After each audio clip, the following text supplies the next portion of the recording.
I have this quiet interest in light bulb moments, the moments when everything clicks into place and you suddenly understand, whether it be some bigger concept or something as simple as a puzzle in a game. Whether it's just, oh, now I get the solution. I don't know how I missed that. Or understanding how Minesweeper works. I didn't understand that game for a long time. And then I went, oh, that's what the numbers mean?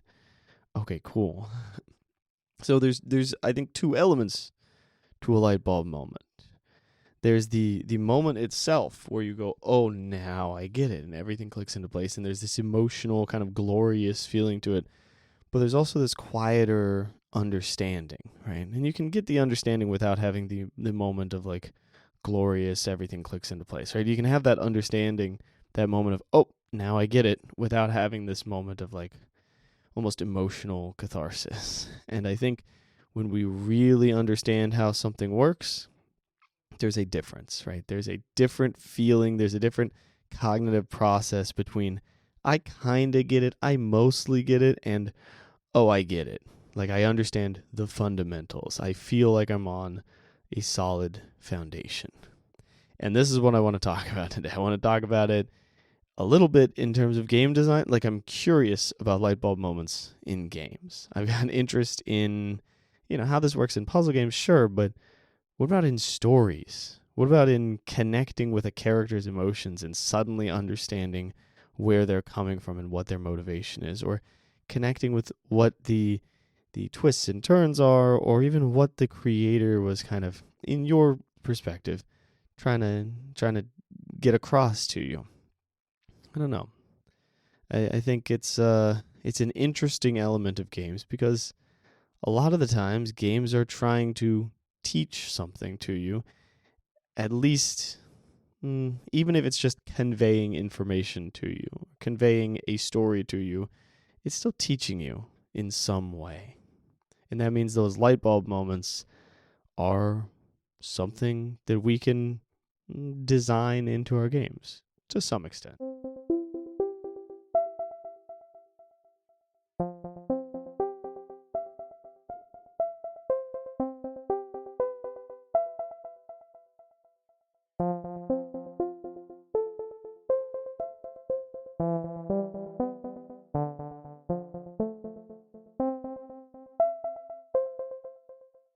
So we've got solutions to puzzles.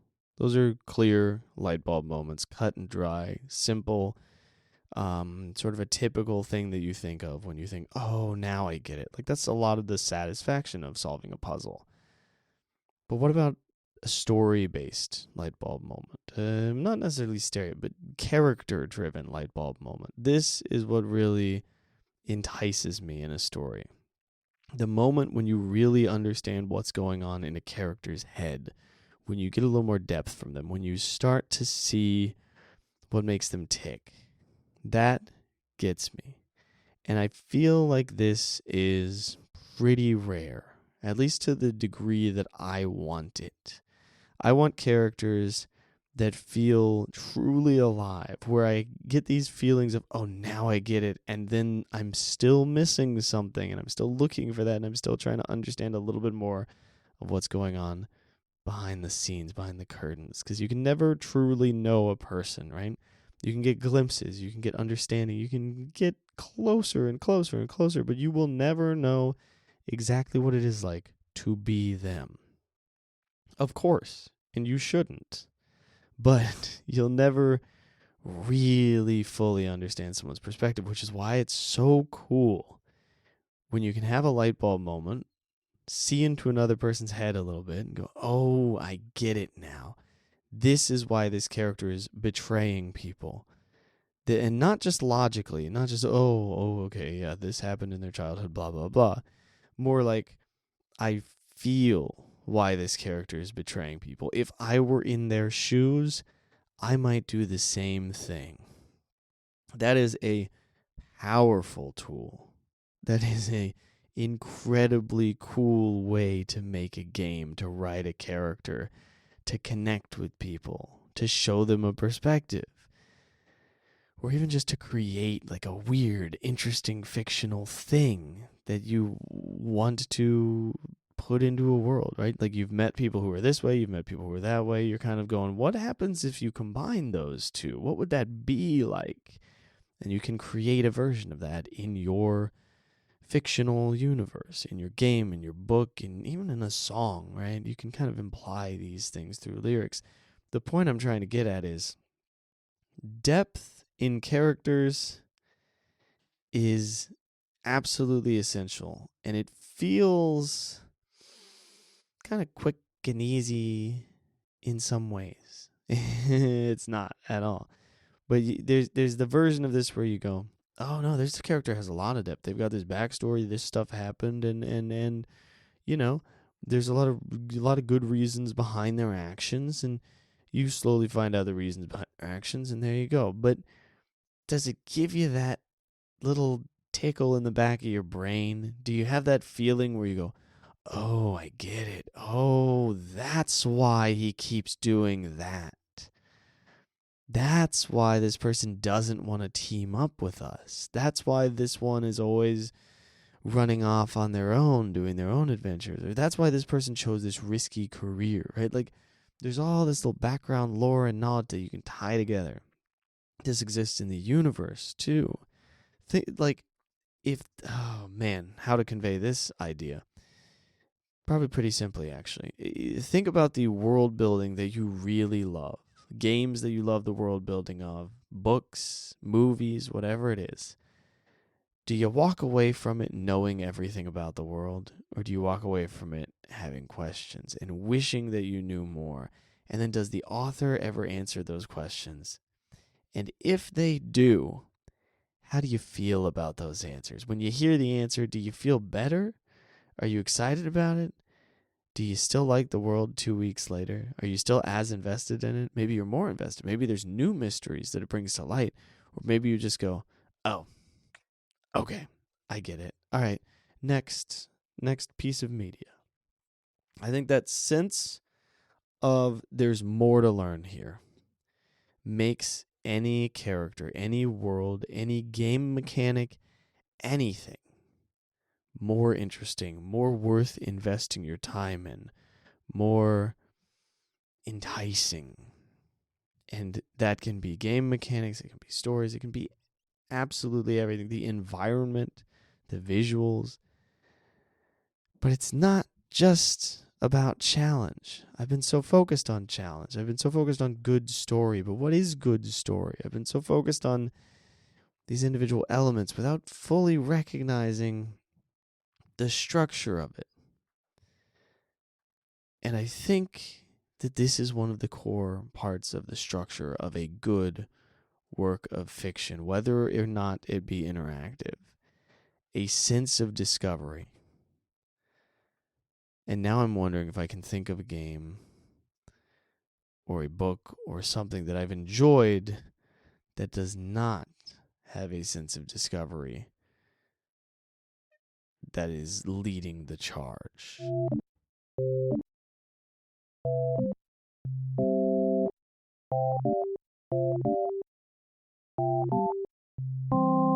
What does this mean in terms of my own development projects? At this moment, probably not much.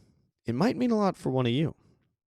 If you're further along in this particular part of things, or if you have better fundamentals and some other stuff that you can focus in on this. But it's something to keep in the back of my head and keep processing when I play games and just kind of like make a little note about. I would like to, at some point, experiment with this. Look for ways to design light bulb moments, right? Look for methods of setting you up to go, oh, there it is. Think about how a genre gets dull. Right? You play games within a genre and you're like, oh, this is so new, this is so interesting, this is so cool. And then you get to a point in the genre where you're like, yeah, they didn't really add anything to the genre. They didn't really add anything new. There wasn't anything cool. There wasn't anything exciting. It's just more of the same, just another knockoff, just another spinoff, just another version of the same thing that I've been playing. Well,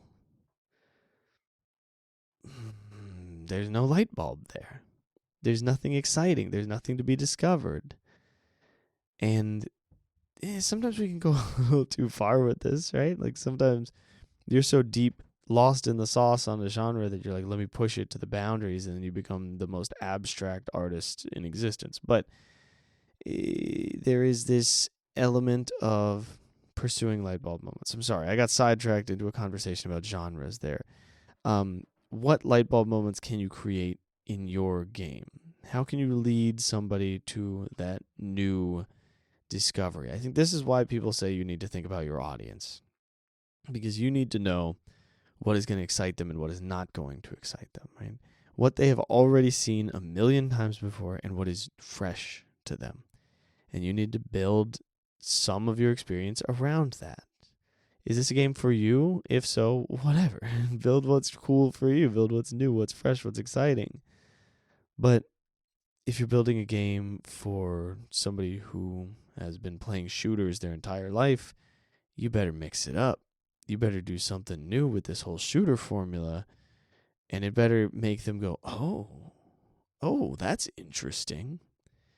Now, you might say, well, they might just want the old comfortable same game again, but a little bit different. And to that I say, fair. But they can play the old game again, and why not do something interesting? So, in terms of my development, in terms of what I want to do with this concept of light bulb moments, unfortunately, I think at the moment I need to keep focusing on. Oh, nope, found it. Light bulb moments in terms of the way that I'm learning in development, the way that I'm developing my own skills, right? You know these in education. The moment when you suddenly understand how a math thing works, the moment when you suddenly understand what that piece of code does, you work at it, and then boom, you have a clear understanding. I think at the very least, I can look for these moments in my game design, in my process, in my coding, in whatever I'm doing. I had one of these this week just doing tile-based movement where I went, oh my God, why am I underutilizing for loops so much? Why am I not finding these little functions that help me so much? Why am I doing things in this like kind of messy, slow, sloppy, weird way that makes less sense than this nice, elegant solution that I found that somebody else did that is not just elegant for the sake of being elegant, but is genuinely easy to understand, right? Why am I not doing it that way? Because I never thought of it. But then I see it, and I have a little light bulb moment, and I learn, and I go, ooh, let's make a note of that. Let's remember that. And that's kind of what keeps programming exciting, too. It's what keeps a lot of things exciting. You get bored when you know everything that can happen. Luckily, you'll never know everything that can happen, dude. Unless it's playing tic-tac-toe, because it's a solved game. Like, you're never going to know. You'll never know every possibility. And if you are bored, it's because you've limited your field enough that it feels like you know every possibility, right? You might have limited so much that maybe you have learned everything within a limited field. Maybe you figured out tic-tac-toe, time to make some variations, or time to go into chess a little bit, or make the board bigger. I don't know, but mix it up. Do a little something extra. Now, I am nowhere near that with programming, with game design, with development, with any of this.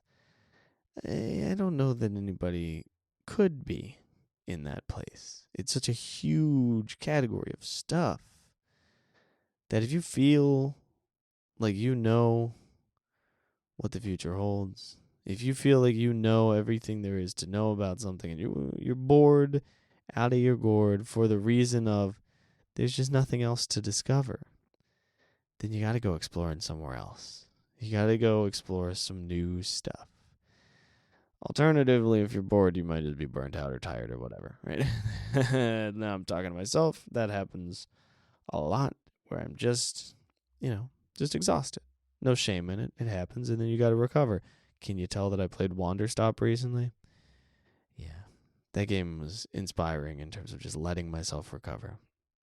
All right. In terms of my game development this week, I messed around with grid-based movement and figured it out. I also did something that I've never done before. And I know that this is going to sound dumb, but just hear me out. I allowed myself to use asset packs for prototyping. What? Why is that an incredible thing? I don't know. I would never do it. I just wouldn't do it. I would use the little Godot icon. I wouldn't use asset packs. I never went to download them. I just felt like I had to make everything myself all the time from the ground up, no matter what, from the very beginning. Why? Why?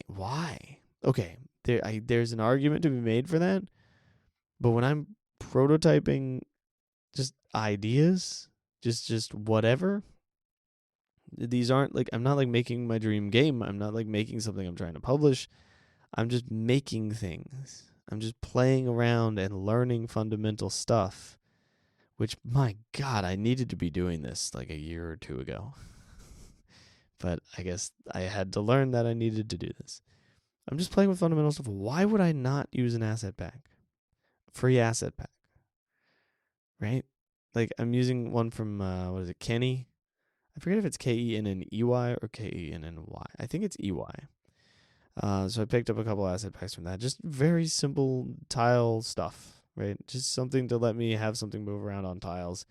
And that it just helps. It's nice. It's nice to have an asset pack and not just be doing everything in different colors of the same Godot head thing. Like, I have no idea what clicked in my head to make me go, yeah, that's fine. Just do that. I've had this feeling of I have to make everything myself for the longest time. And it was like, what's the point of making stuff, bud? What are you trying to do here? Are you trying to make sure that you made absolutely everything and it's all about you and you have complete and total creative control? Because so, okay, fine. But like right now, is that what you're trying to do? Or right now, are you just trying to learn stuff? Because maybe the thing that you're learning should be the priority. Maybe you don't need to learn everything simultaneously too, right? Will using somebody else's asset packs influence my art style somehow? Probably in the future, but I mean, so is every other thing that I look at in my entire life. So who cares? Anyway, I don't know why I got weird about it. I'm happy that I pulled out an asset pack and started playing with it and experimented a little bit with just using somebody else's thing. I didn't do much dev. I really did just do that tile-based movement thing. I did some design, but not much. Not much going on this week in terms of development. I did a lot of homework. I did a lot of homework for my apprenticeship.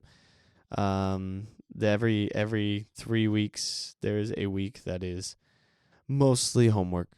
And this one was a particularly heavy one. I mean, it's good.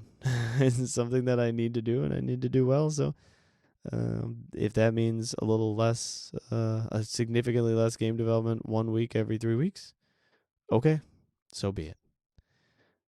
Life has its ebbs and flows and priorities and so on. But on the whole, big picture, I'm finally getting game dev swinging a little bit more right now.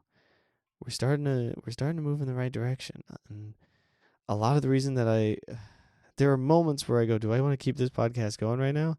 I'm so tired on this day and I got to get it done before this and so on. And I could be using this time to just do development. And I go, no, I want to check in and I want this reminder every week of how important this is to me. And I want to keep building and connecting with the community. And, this is kind of I've been in the winter of my game development for a little while. I watched these videos by this guy, Westenberg, and he talked about how, life goes in seasons, and maybe it's winter right now. I've been in winter for a little while in terms of game dev. I've been going, okay, it's kind of a rest and recover period. But this keeps me from getting too far away from it. And until I build a stronger development routine and it becomes a habit again or whatever, then this is an extremely, extremely useful tool for me. And it's just nice. Isn't it nice? I feel like it is. It's nice for me. I hope you enjoy it too.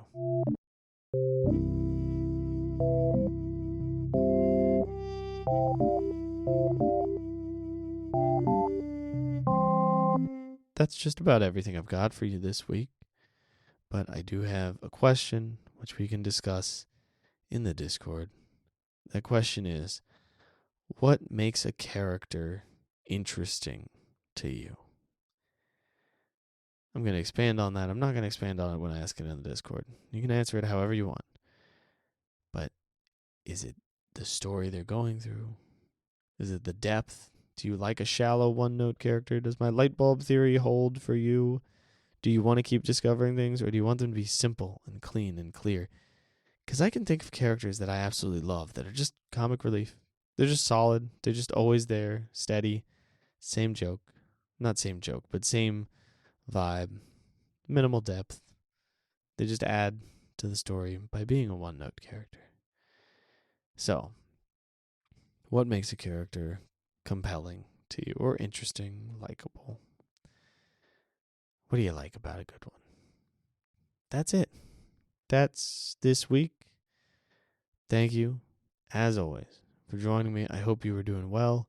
I hope your game dev journey is exciting and interesting and, whatever it needs to be at this moment. That's all I got. Good luck. Have fun out there. What's the phrase? Get out there, make some stuff, and have fun with it. I don't think I have to say it the same way every time, but at this point, I feel like it's like, I don't know, it feels like tradition, and I feel like I should hold to it. I feel like if I don't say it, one of you is going to be like, I can't believe he didn't say the thing. He's supposed to say the thing. All right, that's that.